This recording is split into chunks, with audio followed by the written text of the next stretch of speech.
Britain. In the dystopian masterpiece Children of Men, Britain in 2027 is racked by ethnic division and civil war. Muslim armed gangs fight a government that is hunting down and deporting immigrants and trying to maintain order. Britain's future is not likely to be this violent, but it may not be peaceful either. When the Christian activist group Britain First took large crosses through the English town of Luton last year, angry Muslims confronted them. It's your country, is it? Yeah. Your country? What, it's a Christian country. It's a Christian country. Yes, it is. This is a Christian country. You're jealous that we're taking over? Muslims will take over what? Urban areas are becoming increasingly Islamic, whereas rural areas are becoming increasingly English, and there's a retreat away from these two populations from each other. That's the future that is already happening, that the media isn't interested in. Policy analyst George Igler says he does not believe it will take 40 or 50 years before the native British are a minority. This is a nonsense. It's going to be much sooner. And more importantly, when you look at places like Luton, we already have an understanding. We already have a window into what this future will be like. It's going to be Sharia law. Muslims are still said to be only 5% of the population, and some experts insist they will never be the majority in Britain. Immigration also includes Christians from Africa. Professor Coleman, who stressed he is not anti-Muslim, but is simply looking at statistics, nevertheless said the changes could be drastic. This is already manifest because there are strong currents in Muslim society which wish to see Muslim approaches to diet, to marriage, and would like to see Sharia law incorporated formally into British law, or in respect of some extremist groups who would like to see a Sharia law replace British law. More than 500,000 non-British citizens immigrated to the United Kingdom in 2016. Open borders was a big reason the British voted for Brexit, to leave the European Union. But Coleman says Brexit will not stop immigration from non-European nations. Great Britain was already a factory for terrorists before last week's attack on Westminster Bridge by a British-born Muslim. At least 850 British citizens have left the UK to join ISIS. We have around 100 Sharia courts in this country. We're the only Western country with a functioning Sharia network of Sharia tribunals and councils. They're dealing with marriages, with divorce, even with criminal matters. They're marrying, as I said, they're marrying children. If current trends continue, British schools will change when most of the pupils are from non-British backgrounds, as will British foreign policy and military alliances. England is not going to be England anymore. The English Defence League, in its street protest against the Islamization of Britain, used to sing, "We want our country back." If current demographic trends continue, it may be too late for that.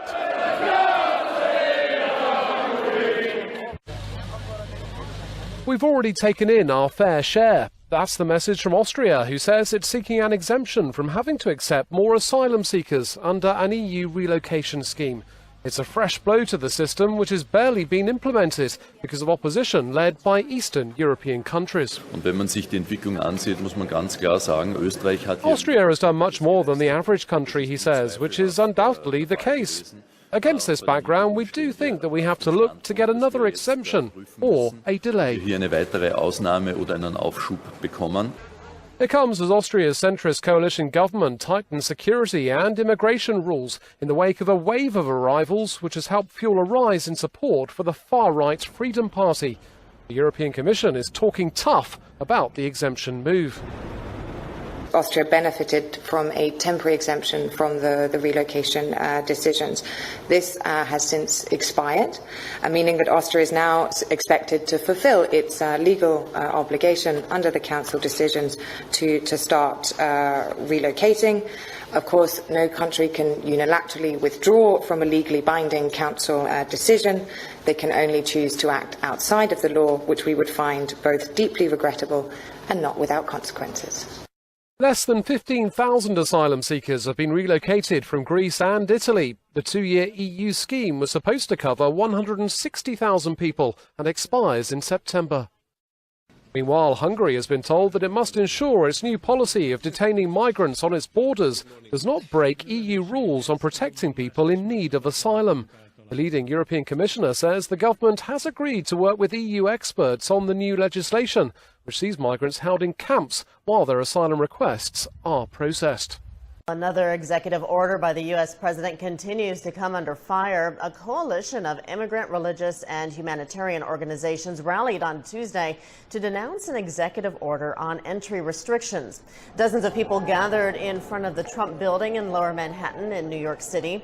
There they displayed portraits of refugees while also carrying inflatable rubber boats, which symbolize the dangerous journey made by many refugees who cross oceans and seas. Alongside supporting the affected groups, protesters said they were also protesting the shameful actions of President Trump. The crowds later marched on to Trinity Church, where a makeshift tent city was put up in a show of solidarity with refugees.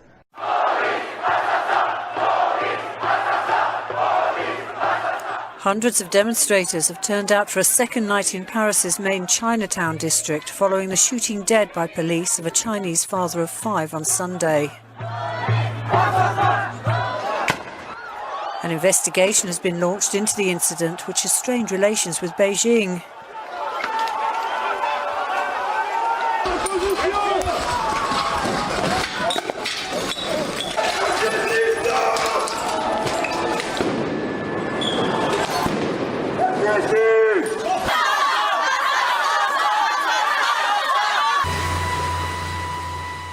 In Beijing on Tuesday, in a rare move, Chinese officials called for an immediate investigation into the actions of French police. They also urged the protesters in Paris to show restraint. We have urgently summoned an official from the French embassy in China to lodge concerns. We'll monitor developments of the incident and protect the safety, legitimate rights, and interests of Chinese citizens and organizations in France. Meanwhile, we hope Chinese people in France can express their demands in a reasonable and legal way. France is home to Europe's largest Chinese community, estimated at around 600,000. Police and protesters have clashed during a rally criticising the construction of the Trans-Adriatic pipeline in the Puglia region of southern Italy. Some 300 people turned out in the village of Melendugno to denounce the removal of olive trees to make way for a tunnel for the TAP pipeline.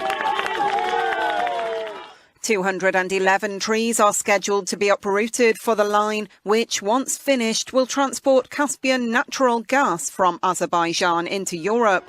Both Italy's Environment Ministry and the highest court have given the project the go-ahead. However, protesters cite environmental concerns and fears of a detrimental impact on tourism in the area. They've suggested the line is moved further north to pass through the industrial city of Brindisi. There is no dispute in and amongst ourselves of those of us who are standing up that is more important than the future of our generations. Oil has been pumped into a controversial section of the Dakota Access Pipeline after months of delays caused by protests and Native American tribes' efforts to stop the project. The 1,200-mile pipeline is now capable of moving half of the oil produced in North Dakota to a distribution point in Illinois. The line is expected to be fully operational in about 3 weeks. Likud Knesset member Yehuda Glick is petitioning the High Court to overturn an 18-month ban on lawmakers from visiting the Temple Mount. Prime Minister Benjamin Netanyahu banned legislators from the site in November of 2015 to try and diffuse tensions with Palestinians over the increase in lone wolf stabbing and car attacks against Israelis. At the time, many of the lone wolf attackers had falsely believed that Jerusalem was planning to change the current status quo of the Temple Mount. The Temple Mount is believed to be the place where the first and second temples were built. Muslims, on the other hand, believe the site to be where Muhammad ascended to heaven and returned to earth on the winged horse Burak. Jerusalem, along with the Temple Mount, was captured by Israel in 1967. However, the Temple Mount is currently under Jordanian custodianship to avoid offending Muslims worldwide.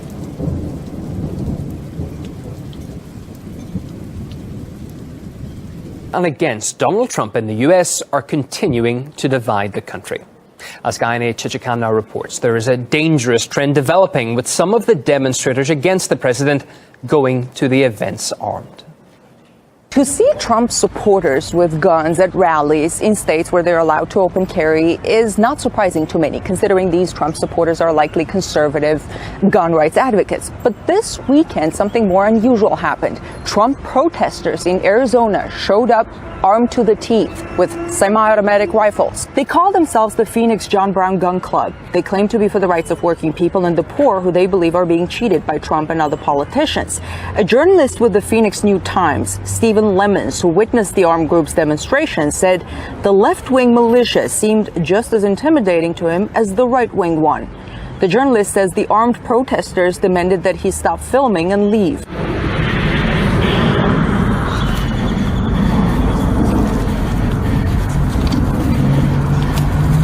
Business card? I do. Who am I giving it to? Can I see your business card? No.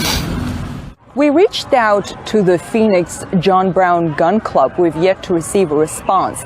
If people think anti-Trump folks are also against guns, the demonstration in Arizona this weekend showed that is not always the case. Does it surprise anybody? Do you think this is a pro-Trump or anti-Trump rally? Pro-Trump. Anti. Really? Yep. In Arizona this weekend. Really? Yeah. I'm shocked. I'm going to say anti. You're right. Yeah. Be for Trump. Anti. Actually, anti. They look like anti-Trump protesters. That is correct. I'd say maybe pro. Anti. They are anti. These days, when Trump supporters get together, protesters often rally to confront them. The meetings often result in scuffles and shouting matches, with expletives flying in both directions.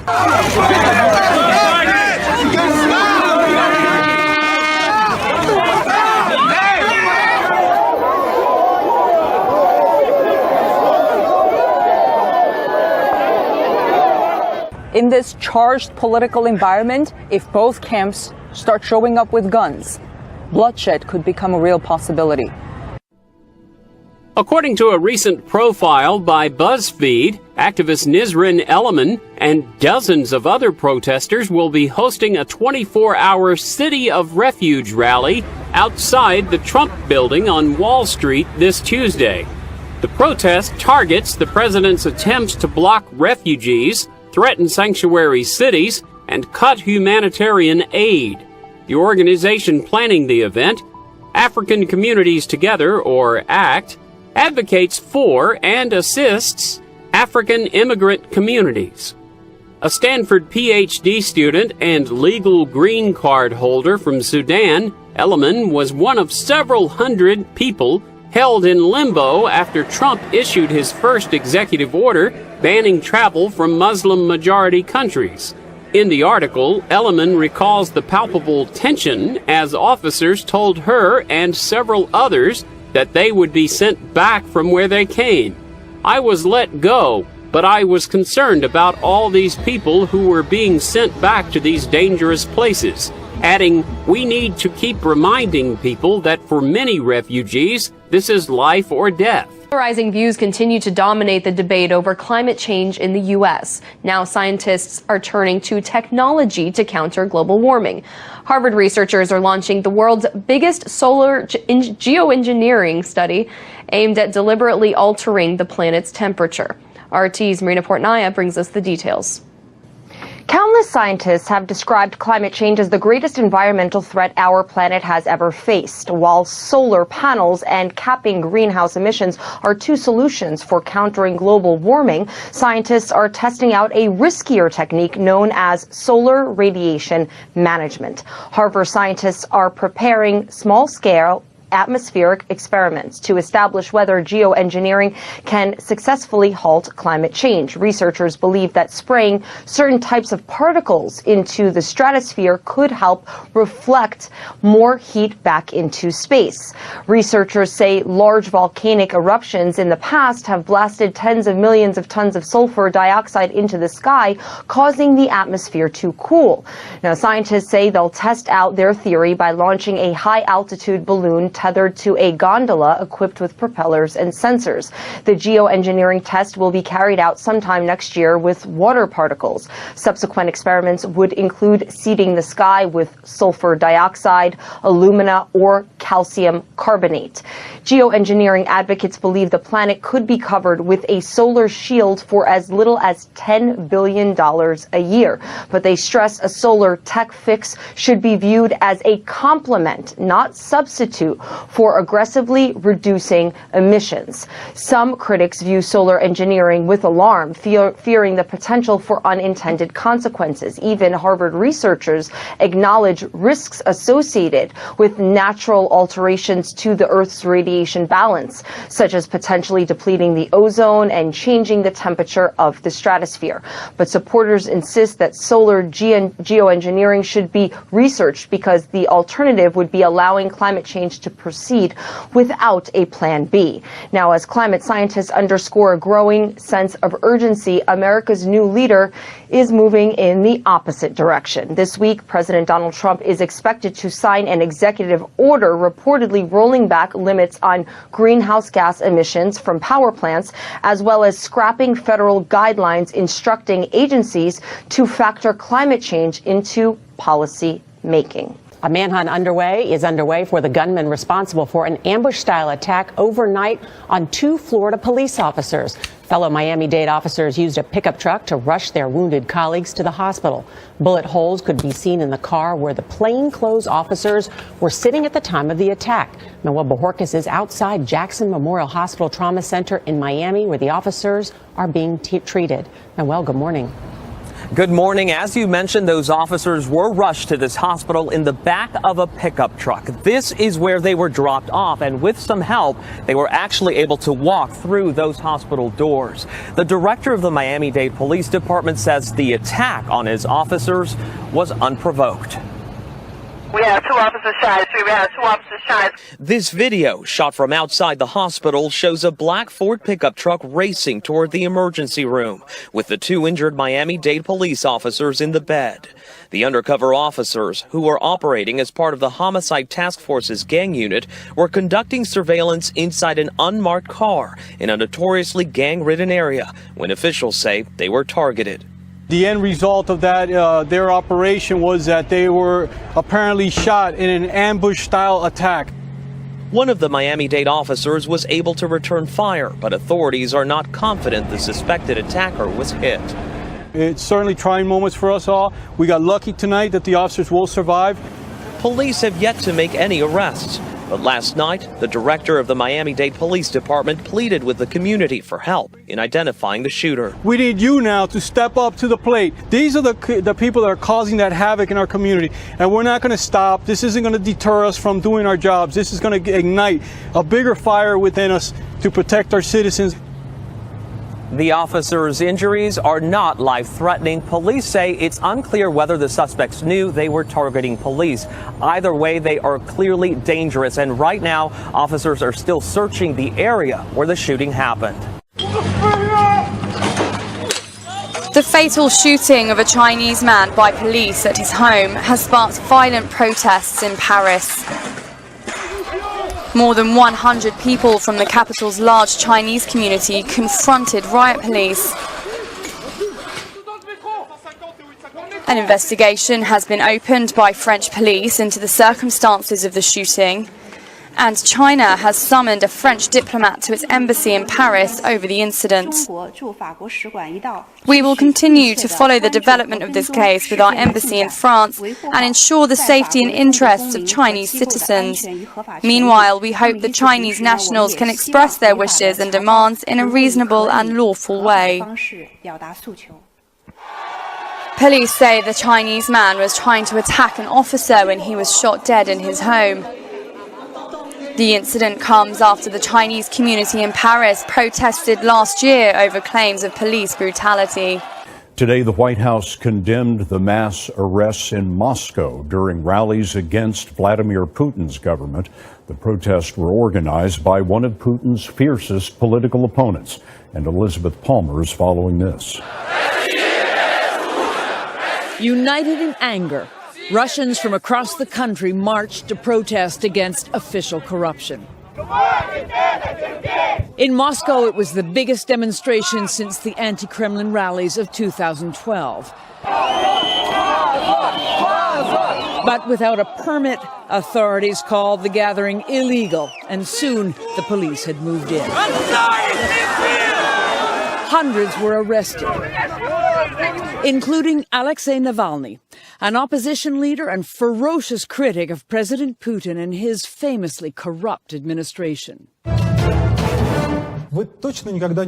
Earlier this month, Navalny released a video alleging that Russia's prime minister had amassed a fortune in mansions, yachts, and vineyards, all through corrupt deals. The video went viral. And here's the reaction. The protesters' message to the government: shame on you. Navalny's now an opposition icon. After his arrest, supporters surrounded the police van, shouting, "Don't let them through." And police were forced to lift cars left as obstacles out of the way. Navalny appeared in court today and was handed a fine and a short jail sentence. Scott, these arrests have raised eyebrows in Washington. They're seen as more heavy-handed stifling of any opposition to President Putin. But Alexei Navalny's not going anywhere. In fact, he says he's going to run against Mr. Putin next year for the presidency.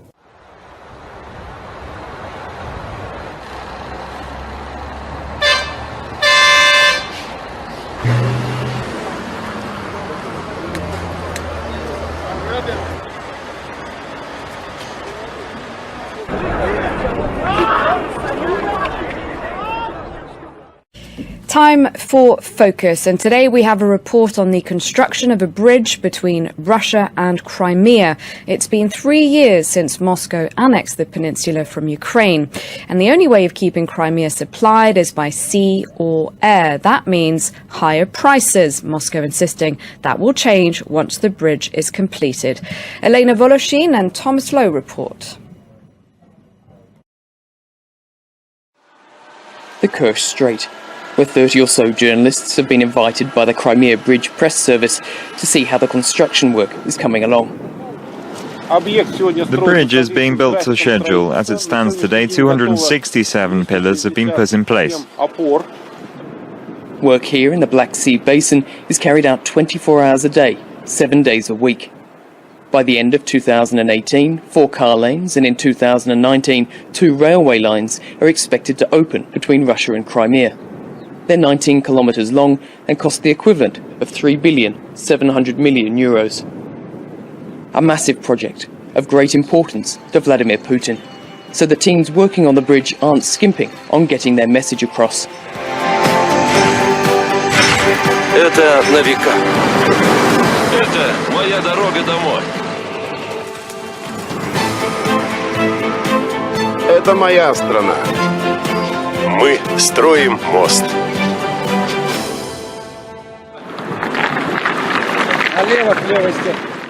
In the meantime, the connection between Russia and Crimea is made by ferry for passengers, merchandise, as well as armoured cars and military convoys that they try to stop us from filming. Let's not film the armoured cars. Why not? It's military equipment. You need authorization to film it. Those living in Crimea hope for just one thing, that the prices go down.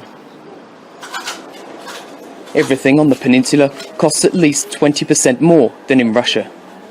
Here a can of peas costs 56 rubles. In shops in the Krasnodar region, the same can would cost between 35 and 40 rubles. A large number of trucks travel from the Krasnodar region to deliver goods to Crimea. It's not a large distance between here and the Krasnodar region, no more than 300 to 400 kilometers. The delivery cost the same as if a truck had to cross the whole of Russia. That's because of uncertainty about the ferry journey. The biggest problem in winter are the storms. The ferries stop running and our shelves are empty. In summer there's a flood of tourists and the trucks carrying merchandise aren't prioritized. Then there's the Russian suppliers. Quite a few don't want to deliver to Crimea, and particularly not perishable goods, because the risk